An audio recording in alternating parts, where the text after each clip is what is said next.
So I want to start today with a question for you, the listener. What if the most emotionally sensitive individuals in your life, like the ones who seem the most fragile, Right. the ones who are incredibly self-deprecating, or who tell you they just feel perpetually misunderstood by the entire world, what if those exact people are actually operating the most sophisticated, completely undetectable architectures of relational control? Yeah, it's a profoundly unsettling thought. I mean, Right. we are conditioned from childhood to associate vulnerability with safety. Right, like if someone is hurting, they can't hurt us. Exactly. We assume that if someone is hurting or, if they're expressing self-doubt, they are harmless, they're safe.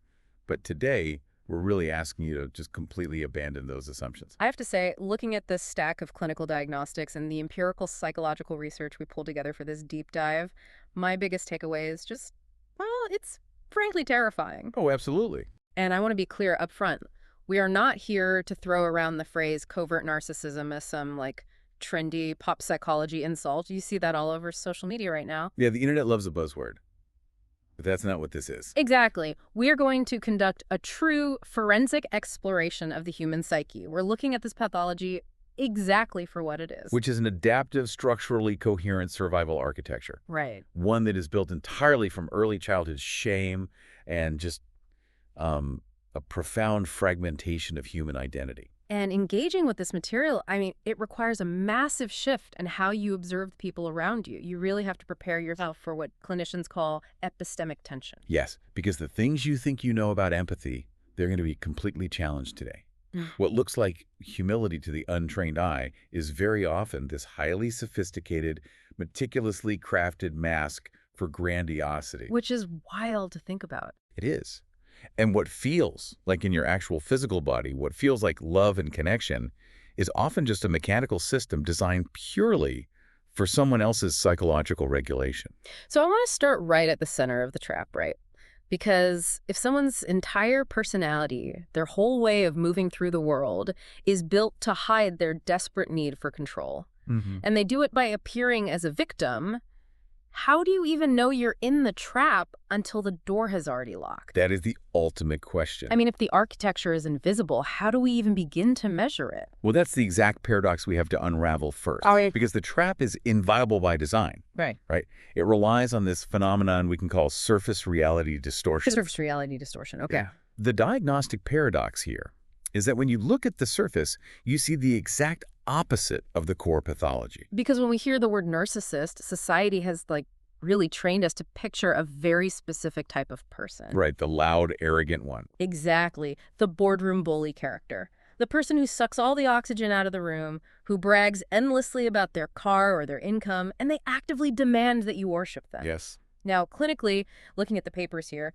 that's measured by something called the NPI-40, the Narcissistic Personality Inventory. But wait, before we move on, what exactly does the NPI-40 actually test? So the NPI-40 measures overt, grandiose traits.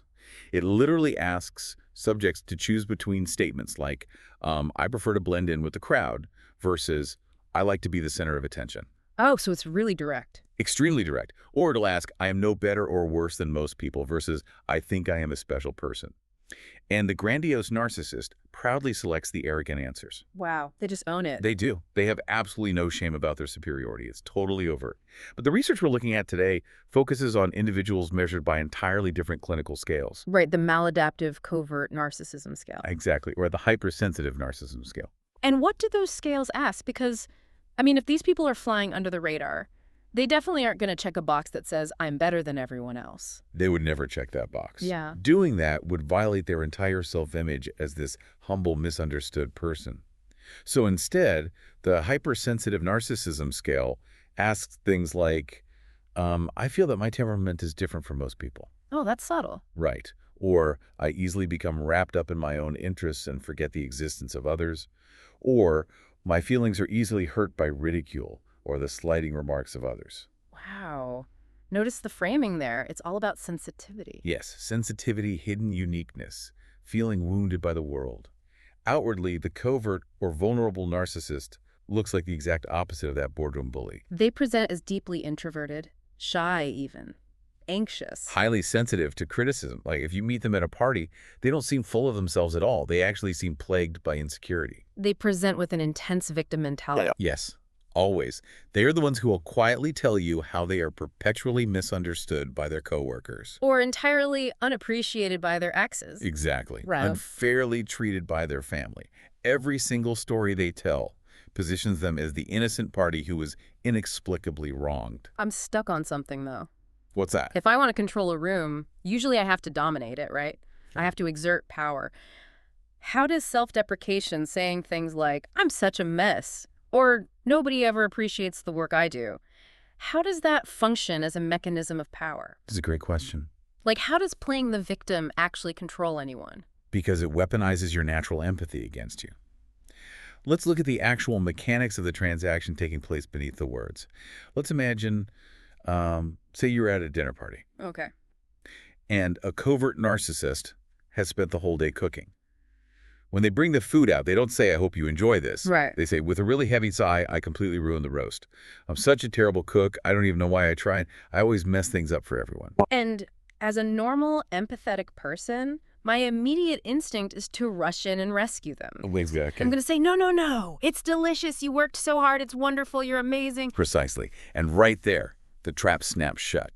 That statement of self-deprecation was not an authentic expression of low self-esteem where they're seeking genuine connection. It was a hook. It was a calculated, albeit often unconscious psychological hook.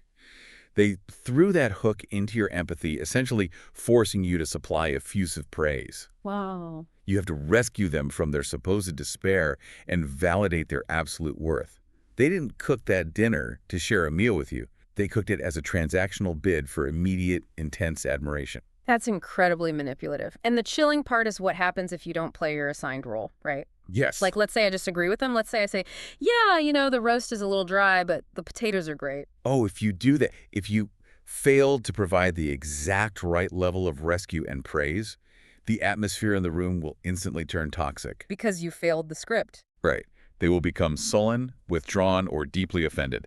They will actively punish you for failing the test. And that leads to this intense dissonance for the target. Because you, the listener, might look at this person in your life and see someone who just needs a little more love, someone who's just had a hard go of it, but your nervous system is telling a completely different story. It absolutely is. You feel drained around them, you feel anxious, you feel this unique, like, vibrating tension in your chest, like you are constantly failing an invisible test, even though they are supposedly the ones who are fragile. That dissonance is your biological warning system functioning correctly. Observers rarely get to see the authentic self of the covert narcissist.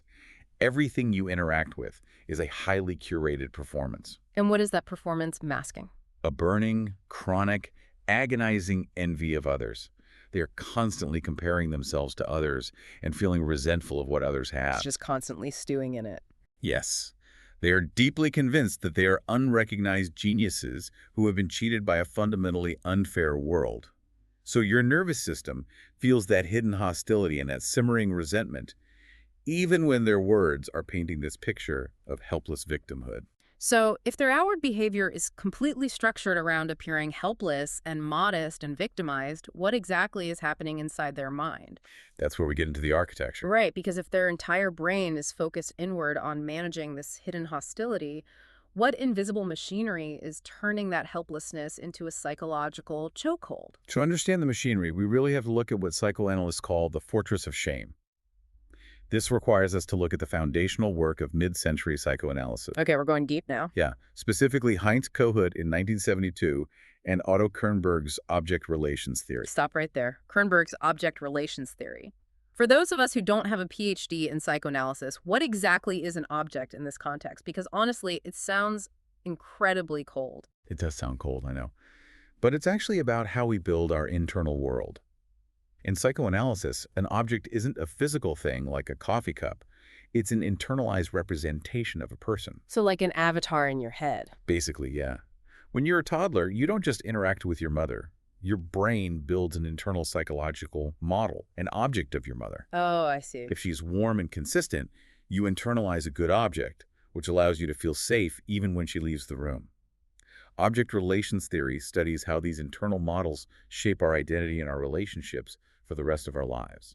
Okay, so how does that apply to the covert narcissist? What went wrong with their internal objects? Well, in a healthy person, you internalize a balanced view of yourself and others. You know you have flaws, but you feel generally okay. For the covert narcissist, that process is violently disrupted in childhood. This is the root cause. Yes, the etiology. It usually traces back to a profound narcissistic wound.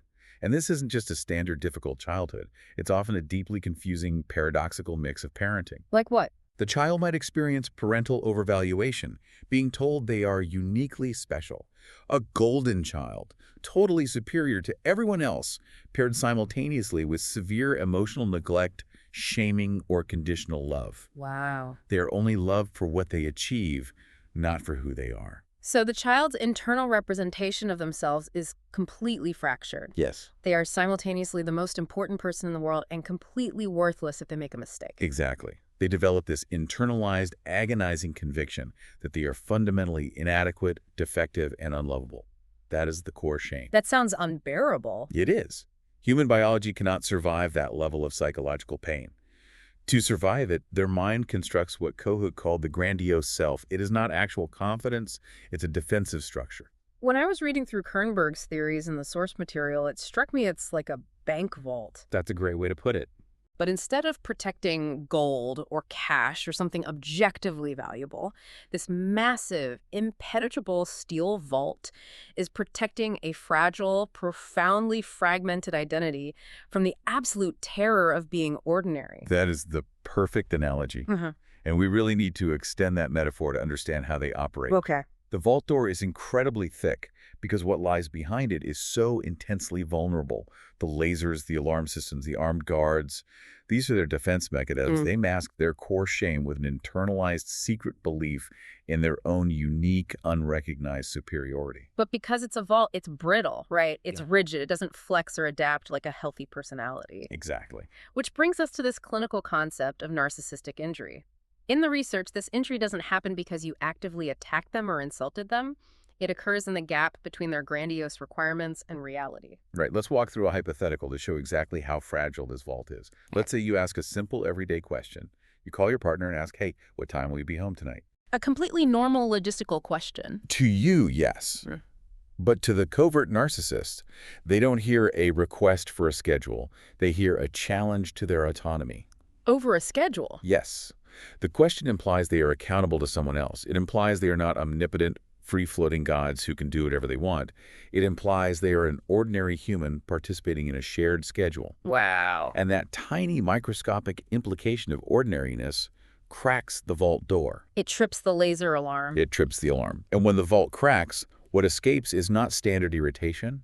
It is narcissistic rage. Kohut explicitly defined this. It is not ordinary anger. How is it different? Ordinary anger is proportional to the event, and it seeks a resolution. If I'm angry that you stepped on my foot, I want you to apologize and step off my foot. Right. Narcissistic rage is entirely unmodulated, illogical, and obsessive. It does not seek resolution. It seeks to destroy the evidence of their limitation and entirely undo the humiliation they just felt. But wait, I have to challenge this. We just established in phase 1 that covert narcissists are quiet, introverted, and shy. If I ask my shy, sensitive partner what time they're coming home, and it triggers this unmodulated, vault-cracking rage, do they just start screaming in the kitchen? Do they throw a plate at the wall? How does the quiet victim express unmodulated rage? That's a great point. Yeah. Usually they don't scream. And this is what makes it so incredibly crazy-making for the target. They exhibit quiet rage. Quiet rage. Yes. The rage is just as intense as the boardroom bully throwing a chair. Yeah. But it is channeled entirely through passive aggression or active covert aggression. So what does that look like? Let's say you ask that question about what time they'd be home and it caused an injury. They won't yell. Instead, they might come home and agree to do a shared chore, like washing the dishes. But they will wash those dishes agonizingly slowly. They'll take up the entire kitchen space, sighing heavily, clanging the pots just loud enough to disturb you, causing maximum inconvenience to your evening. It's hostility delivered through the mundane. Yes. Or they'll use punishing nonverbal cues. Exaggerated sighs when you enter the room. a heavy performative yawn when you're speaking about something important to you. That's infuriating. Or cold, rigid body language where they physically pull away from your touch as if you're contaminated. And if they have an opportunity, the research shows they'll go even further into active covert aggression. Like they'll subtly sabotage your reputation to friends or spread quiet rumors veiled as concern for your mental health. Yes, the concern tactic is very common. Or they'll purposefully misplace an object of yours just to watch you scramble and panic looking for it. And the chilling reality here is the emotional ambiguity they use as an interface. They maintain this pristine, public facade of absolute innocence. This is the psychological torture of plausible deniability. Because if you confront them, if you say, "Are you mad at me? Why are you sighing like that? Why are you slamming the cabinet?" What do they do? They use strict, flat-effect denial. They will look at you with wide, innocent eyes and say, "I'm not mad. Everything is fine. I'm just tired. Why are you acting so paranoid? Why are you always trying to start a fight?" Oh, that's wild. They create a reality distortion field where you, the victim of the hostility, are suddenly the one who looks crazy and volatile for reacting to their silent aggression. Exactly. Which forces us to look at the next inevitable layer of this architecture. If the narcissist is entirely consumed by this internal theater, managing their own internal shame, frantically patching the cracks in their vault, plotting passive-aggressive revenge for microscopic slights, how do they manage to so completely dismantle the identity of the person they are with? Right. I mean, to rewrite someone's reality, you need access. You do. How do two entirely separate people become locked in this closed-loop system? How do you get a highly intelligent person to volunteer for their own psychological dismantling? It's quite a mystery until you break it down. And here is where we really have to stop looking at relationships as romantic stories or family dramas or friendships and start looking at them purely as systems. The biological truth is the trap is built using your own nervous system. Yes, it is. The covert narcissist doesn't just convince your mind with clever arguments, they bypass your cognition entirely and hijack your biology. If we map out the relational timeline, it almost always follows a distinct three-stage systemic progression. Think of the frog in boiling water. Stage 1 is idealization, commonly known as love bombing. But we need to be precise here, right? Because this isn't just affection or a standard honeymoon phase. No, it's an exuberant, overwhelming flooding of your system with praise, perceived intimacy, and mirrored vulnerability designed to create a rapid emotional dependency. What does mirrored vulnerability actually look like in practice? They will study you. They will figure out your deepest insecurities and your unfulfilled desires, and they will present themselves as the exact puzzle piece you have been missing. Like a chameleon. Very much so.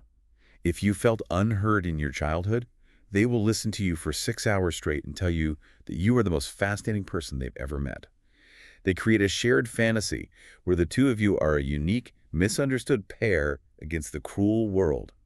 It feels like magic. But it's unsustainable. The vault cannot stay open forever. Exactly. Which leads to stage 2, devaluation. And this isn't a sudden flip of a switch where they wake up cruel one day. It's a slow drip of subtle, private critiques. They start weaponizing the very secrets and vulnerabilities you shared during the love bombing phase. Give me an example of that. Say you confided that you are insecure about your intelligence. They will start making tiny, deniable jokes about your logic.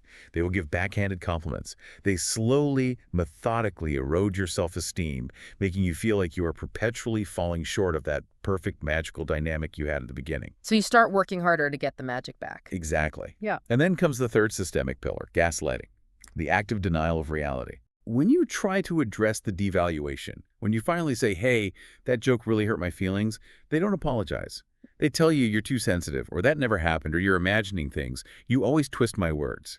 This combination of devaluation and gaslighting creates profound emotional confusion. Yes. Okay, but I know what a lot of people listening are thinking right now. With that. If someone is treating you terribly, if they are making you feel crazy, why wouldn't you just leave?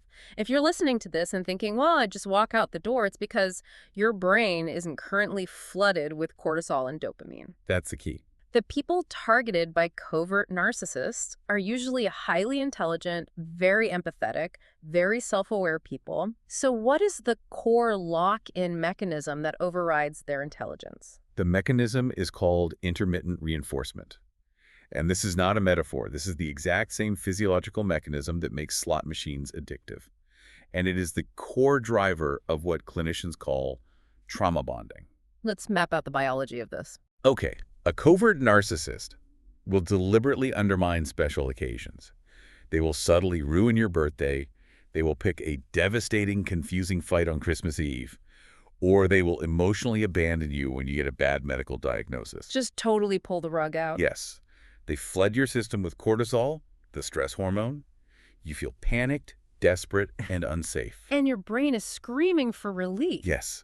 And right when you are at your lowest, right when you are about to break and leave, they intersperse this cruelty with a fleeting, unpredictable moment of the old affection. The love bombing comes back. Just a flash of it. They will suddenly buy you flowers or look into your eyes and say, "I'm so sorry, you're the only one who understands me." And what happens in the brain in that moment? A massive, overwhelming flood of dopamine. The contrast between the sheer terror of the cortisol and the sudden rescue of the dopamine creates a chemical addiction. Your biology becomes addicted to the unpredictability. When a healthy partner is nice to you every day, it's a stable baseline. It's safe, but it's not a chemical rush. When a covert narcissist gives you crumbs of affection after starving you for weeks, it feels like the greatest high in the world.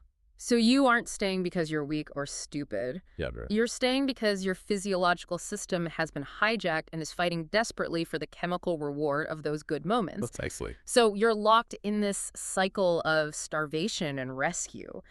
But what happens when the dynamic breaks? Like, what happens when the target finally starts to pull away, sets a boundary, or just becomes too exhausted to provide the praise anymore? Or what if the narcissist faces a massive failure at work and that external narcissistic supply of admiration is suddenly cut off? Yeah, exactly. What happens then? That triggers a highly volatile, clinically dangerous phase called narcissistic collapse. This is when the psychological mortar holding their grandiose self together literally dissolves. The vault breaks wide open and the core shame floods their system. And the behaviors that emerge here are terrifying. Clinical models identify up to 11 behavioral signs of decompensation, but they generally escalate through 3 main phases that we really need to unpack. Let's walk through them, because this is the moment the target feels the most danger. Okay, phase 1 is withdrawal. Yes. The narcissist disappears into an emotional void. But it's not just needing space, like a normal person. It's a punitive, dead-eyed stonewalling. Punitive, like they're punishing you with absence. Exactly. They stop posting on social media. They retreat into emotionally flat, low-effort spaces like obsessive video gaming for 16 hours a day or sleeping incessantly. If you try to speak to them, they look right through you as if you do not exist. It is a psychological erasure of the target. And when withdrawal doesn't bring the supply back, when the target doesn't beg for their attention, or worse, if the target actually enjoys the peace and quiet, they move to the second phase of collapse, surveillance. Yes. They collapse inward into pure clinical paranoia. The exact same person who was ignoring you like a piece of furniture yesterday is now intensely hypervigilant. They're watching everything. They are obsessively tracking your social media. They are making late-night burner calls where they just breathe on the other end and hang up. They might try to orchestrate accidental run-ins at the grocery store, monitoring your every move to see if you are surviving without them. Because if you are okay without them, It proves they are not omnipotent. and that leads to the most insidious phase of decompensation, which the research calls symbolic intrusion. And when I read about this, it honestly sent chills down my spine. Explain how this works. Symbolic intrusion is how they intrude on your mind without risking direct rejection or any form of accountability. They want to prove they still control your emotions, but they need plausible deniability. So they engage in highly specific, indirect behaviors. Like what? Let's say during the relationship, you both had a profoundly sentimental attachment to a specific obscure song or a tiny out-of-the-way coffee shop. Right, a place that only means something to the two of you. Exactly. During a collapse, they might physically show up at that coffee shop at the exact time they know you walk by, making sure you see them sitting in the window. Yeah. Or they might post that specific obscure song on their social media, perhaps with a cryptic caption. It's a psychological sniper shot. It is designed entirely to trigger your nostalgia, spike your cortisol, and assert dominance over your emotional space. And the genius of it is the deniability. Because if you text them and say, "Why are you at my coffee shop? Why did you post our song?" They have the perfect trap waiting. Oh, man. They will respond coldly, "What are you talking about? I just like the coffee here. Not everything is about you. You really need to get over yourself. So they get the supply of knowing they upset you while simultaneously discarding you again. Yes. At this point, the target usually knows, deeply and bodily, that something is horribly wrong. They know they are being monitored, manipulated, and systematically confused. It brings us to another massive cognitive loop. If they know all this, how does the covert narcissist so thoroughly hijack the target's own cognitive machinery that they doubt their own survival instincts? Why do they keep trying to fix it? To understand that cognitive capture, we have to look at a pivotal scientific revelation that fundamentally changed how psychologists view this disorder. For decades, society, the media, and even a large portion of clinical psychology assumed that the grandiose, loud, arrogant narcissists were the most aggressive ones. Because it made sense they are the loud one. Exactly. But in 2015, the Krizan-Johar empirical paradigm completely flipped this assumption on its head. Okay, let's break down this Krizan-Johar study. What exactly did they do, and what did they find? Because I really want to understand the methodology of measuring hidden rage.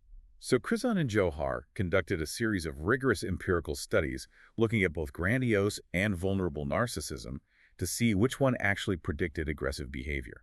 They didn't just ask them if they were angry. Right, they measured it. They measured displaced aggression, rumination, and hostility in controlled scenarios where the subjects faced minor criticisms or provocations. And what they proved conclusively is that vulnerable or covert narcissism is actually the true volatile driver of reactive and displaced aggression. Wait, really? So the quiet, sensitive one in the corner, the one crying about being misunderstood, is actually statistically more prone to aggressive hostility than the loud guy bragging at the bar. Precisely. And the study explains why. Grandiose narcissists actually have genuinely high self-esteem, even if it's inflated. If you insult a grandiose narcissist, they might just think you're an idiot and dismiss you. They aren't driven by internal stress. Brush it off. Exactly. But vulnerable narcissists are entirely mediated by shame, suspiciousness, and angry rumination. They don't just get mad, they obsess over perceived slights. They stew in it for days. They plot. And because they are so intensely reactive to microscopic injuries, the target living with them is subjected to chronic, unpredictable, unrelenting microaggressions, which takes an immense physical toll. I mean, we touched on cortisol earlier, but the research goes much further. You aren't just confused. Your body is literally living in emergency mode. The sources talk about targets developing complex PTSD, or CPTSD. Yes, and CPTSD is fundamentally different from standard PTSD. Standard PTSD is usually the result of a single, terrifying event, a car crash, a combat situation. Right.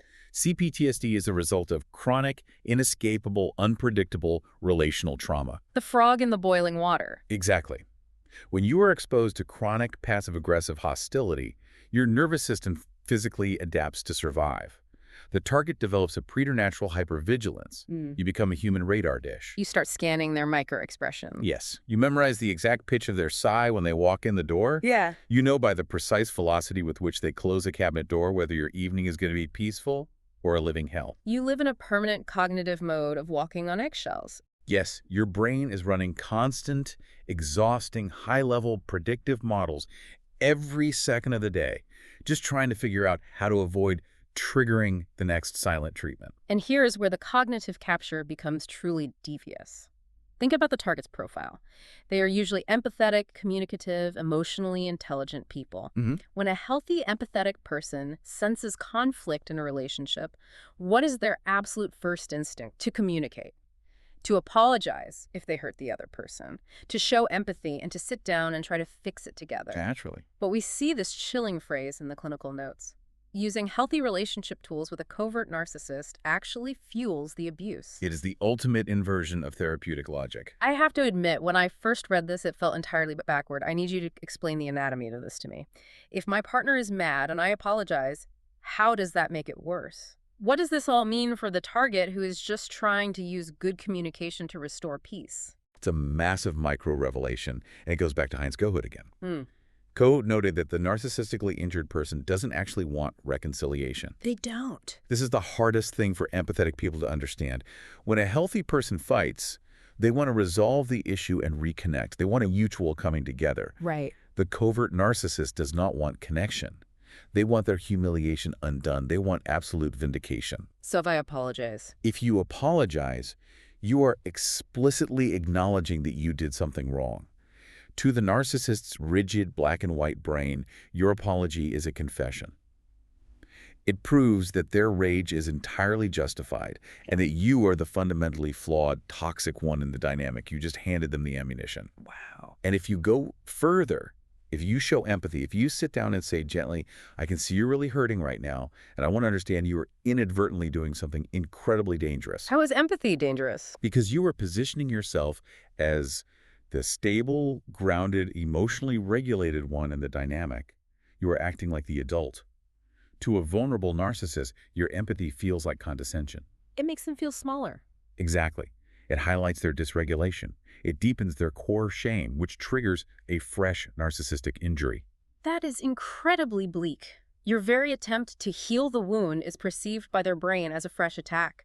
You are trapped in a maze where every door leads to the exact same wall. And because your empathy is constantly weaponized against you, it leads to the most insidious cognitive capture mechanism of all: internalizing the blame frame. Internalizing the blame frame. Yes. The covert narcissist will constantly project their own flaws onto you.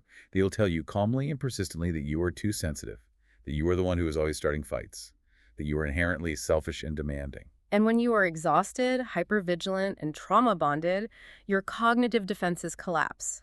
Over months and years, their voice replaces your own inner critic. You stop trusting your own memory. You start to genuinely believe that you are the abuser. Because you might snap and yell at them after days of silent treatment, and they will point to your yelling and say, see? Look how abusive you are. Look how unstable you are. You believe you are the toxic one. Which leaves us with a profound dilemma. Right. If the target's perception of reality is completely compromised, and their natural empathy is used as a weapon against them, how do we untangle who is the victim and who is the controller? Where does this system end? How does it survive in the real world without someone noticing? To answer that, we had to zoom out from the individual relationship. We have to look at the meta-revelation layer. Because covert narcissism doesn't just exist in a vacuum between two people in the living room. It thrives, it propagates, and it survives because our broader societal systems actively protect it, reward it, and blur the lines between pathology and competence. This is a vital point. Our institutions are often deeply complicit. Let's look at family systems. In a family, a covertly narcissistic parent's desperate need for absolute control, their demand for perfection, and their subtle shaming of their children is almost never called abuse by the outside world. It is frequently reframed and protected by extended family as just having high standards or wanting the best for their kids. Yes. The parent plays the martyr who sacrifices everything while privately terrorizing the children's self-esteem. And we see the exact same systemic complicity in the workplace. A covertly aggressive employee who quietly sabotages their colleagues, hoards information, and plays the victim in every team dispute is often protected by management. Why? Because they kiss up to the boss, and their ruthlessness is masked as passion, dedication, or being a highly driven performer. The corporate system rewards the behavior. The system tells the narcissist that they are so valuable, the rules of basic human empathy do not apply to them. And this systemic blind spot extends into the very places targets go for help. The clinical literature drops a frankly chilling contraindication that I think every listener needs to hear clearly. This is so important. The rule is never go to traditional couples therapy with a covert narcissist. Never. It is one of the most dangerous things a target can do, and therapists themselves are sounding the alarm on this. Why is that? Traditional couples therapy is built on the fundamental assumption of mutual empathy, shared reality, and shared responsibility. It assumes both people, deep down, want to fix the relationship and are willing to look at their own flaws. The covert narcissist will utilize the therapy room as a pristine theater for manipulation. Because they finally have an audience. Exactly. They will play the victim to the therapist using their soft-spoken, sensitive, wounded facade. They will calmly provoke their partner on the car ride there so the partner walks into the session looking hysterical, unyielding, angry, or bitter. They set them up. They absolutely do.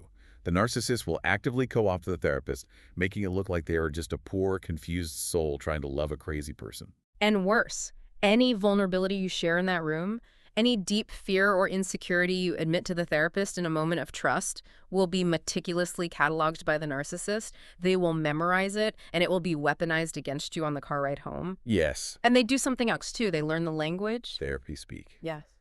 They will memorize the therapeutic terminology, Words like gaslighting, boundaries, narcissism, triggering, or projection, and they will use those exact clinical words to psychoanalyze and attack you later. They just hijack the vocabulary. They will literally tell you, even the therapist thinks your boundaries are toxic.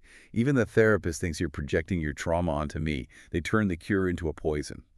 So if therapy is actively weaponized against you, and if the target cannot immediately physically escape, maybe due to financial ruin, complex co-parenting agreements, or workplace constraints, what is the architecture of survival? How do you exist inside this highly radioactive system without being fundamentally destroyed by it? The clinical protocols offer two main frameworks for survival when no contact is impossible. The first is called the gray rock method. The goal here is simple in theory, but incredibly difficult to execute. You systematically starve the narcissist of their emotional supply by becoming as uninteresting, unresponsive, and emotionally flat as a literal gray rock. What does that look like in practice? You give one-word answers. Yes. No? Okay. Yeah. You show absolutely no emotional reaction to their provocations. No anger, no tears, no joy, no fear. You do not ask them about their day. You do not share your achievements. They just shut it down. You make yourself invisible to their psychological radar. You give them absolutely nothing to feed on. But we must issue a severe clinical warning here, drawn directly from the research. Gray rock is a short-term bridge, a temporary tactical maneuver. It is not a permanent lifestyle. Right. If you suddenly cut off the emotional supply of a covert narcissist, you will likely trigger what behavioral scientists call an extinction burst. Yeah. This is a critical concept. Think of a vending machine. If you put money in and push the button and the candy doesn't come out, you don't just walk away. You push the button harder. You shake the machine. Right. When the narcissist realizes their usual tactics, the passive aggression, the guilt trips aren't getting a reaction out of their gray rock target, they don't give up. Yeah. They violently escalate the abuse. They will push every single button you have. They'll pull out all the stops. They will tell catastrophic lies. They may potentially escalate to physical intimidation to force you to break character and react. Implementing gray rock requires extreme caution and a concrete safety plan. And gray rock doesn't work well if you are legally forced to interact with them on a regular basis, like in a high-conflict co-parenting situation or a legal dispute. No, it doesn't. Because a clever, covert narcissist will take those one-word answers, go to a family court judge, and say, look, Your Honor, I'm trying so hard to co-parent and communicate, but my ex is acting cold, hostile, and uncooperative. Which is exactly where the yellow rock method comes in. Yellow rock is acting exactly like an HR professional dealing with a difficult employee. You maintain the emotional detachment and protection of gray rock, but you wrap it in a thin, documented veneer of sterile, professional politeness. For yellow rock, you use the BIFF framework for all written and verbal communication. Brief, informative, friendly, and firm. Let's look at a concrete text message example. Okay. A narcissist texts you a massive paragraph accusing you of being a terrible parent, ruining their weekend, and demanding to know why you are so selfish. A normal emotional response would be to defend yourself, explain what happened, and argue back. Which is exactly what they want. You are feeding them supply. Right. With BIFF, you absolutely avoid the JDE trap. Do not justify, argue, defend, or explain yourself. Providing an explanation is just providing ammunition for them to pick apart. Your BIFF response to that massive abusive text would be, "Good morning. The children's soccer game is at 10 a.m. on Saturday. I will drop them off at the North Gate at 9:45. Thank you." Brief, informative, friendly, firm. You ignore the abuse entirely. It's brilliant. I love the tactical aspect of this. The sources also highlight linguistic disarming. When they are trying to corner you in a verbal argument, you use pre-planned, emotionally flat phrases that short-circuit their reality distortion field. Give us an example of that. When they say, "You always ruin everything because you hate me," you don't say, "I don't hate you." You say, "I can't control how you feel about me." Or, "Your anger is not my responsibility." Or simply, "We can agree to disagree." It halts the circular argument instantly without giving them the emotional reaction they are mining for. But we must be ruthlessly honest here. BIFF, gray rock, linguistic disarming, these are survival tactics. They are tourniquets. They are not cures. Which brings us to the existential prognosis of this pathology. What are the actual clinical chances that a covert narcissist will wake up one day, recognize the profound damage they are doing to the people who love them, seek intensive help, and genuinely change? The numbers in the literature are grim. The clinical reality is that there is a 0% to 5% chance of a cure or meaningful lasting change. Wow. And the reason why is embedded in everything we've talked about today. Healing from this pathology requires two very specific things from a patient: genuine, unmitigated accountability for the harm you've caused others, and profound, sustained emotional vulnerability to face your core shame. And those are the exact two things the covert narcissist's entire brain architecture was built from childhood to avoid at all costs. Yeah. To ask them to be accountable and vulnerable is to ask them to dismantle the steel vault that is keeping them psychologically alive. Their psychological survival depends entirely on never being accountable and never being vulnerable. It is a closed system. Which leaves us with a lingering, unresolved insight, a massive open loop. If this complex, highly destructive, and practically undetectable architecture of control is virtually incurable, what does this reveal about the fragility of human identity as a whole? That is the terror at the center of this exploration. As we wrap up this deep dive, we have to completely reframe the descent we've just taken. This hasn't been a simple field guide to spotting bad people. Right. To label them as purely evil is a moral simplification that ignores the clinical reality. Right. What we've been looking at is a terrifying mirror. It's a look into what happens when the human mind's natural defense mechanisms mutate and become a self-sustaining prison. And it's not just a prison for the person trapped inside the vault of shame. It becomes a prison for everyone around them who gets pulled into their gravitational orbit. And we cannot offer you neat closure today. We can't tie this up with a bow. Because the truth is, covert narcissism is just one extreme end of a much broader universal spectrum. We all use identity regulation. We all hide our shame. We all construct narratives to protect our fragile egos, to justify our mistakes, and to make ourselves the hero of our own stories. We all do it. The covert narcissist simply shows us the dark, structural endpoint of that spectrum. They show us the terrifying architecture of what happens when human empathy is entirely systematically sacrificed on the altar of self-preservation. It changes how you look at every interaction. So the next time you are sitting across from someone and they tell you with tears in their eyes that they are the innocent victim of every single story they've ever been a part of, ask yourself, are you looking at a survivor? Or are you looking at a master architect, quietly sizing up their next foundation? Keep questioning the narratives, keep looking beneath the surface, and keep diving deep.